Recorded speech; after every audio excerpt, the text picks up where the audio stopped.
নৌকুচিয়া তাল, ভিম তাল, সাত তাল অনেক আছে। সবার সারাদিন কেটে যায় ওই দেখতেই। বিবেকানন্দের একটা মন্দির আছে, বিবেকানন্দ একটা মেয়েকে পুজো করেছিল ওই কুমারীপুরে, কাশ্মীরে।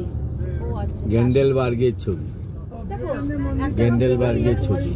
আমরা এখান থেকে মাউন্ট জাংফ্রু গিয়েছিলাম, টপ অফ ইউরোপ, তবে যারা বলেছে কি টপ পিক অফ ইউরোপ।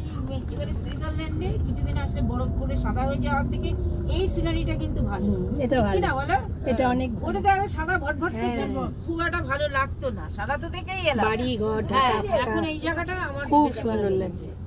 ভালো লাগছে না? খুব আসলে না এতটা সুন্দর দেখাতো না। খুব বরফে ঢেকে গেলে ভালো লাগছে না, ছোট্ট একটা গ্রাম। আমার আরেকটু বরফের চাপড় খাওয়ার ইচ্ছে ছিল। এই জায়গাটা যে এত সুন্দর দেখতে লাগছে, বরফ হলে অতটা ভালো লাগে। হ্যাঁ,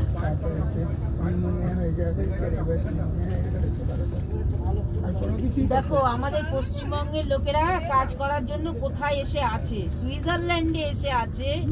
চলে আসে, পালিয়ে আসে। সে দেখো তুমি হোটেলের বয়ের কাজ করছো, বিয়ে করে 23 বছর ধরে এই কাজ করে যাচ্ছে। তাহলে চিন্তা করো আমাদের দেশের কি অবস্থা।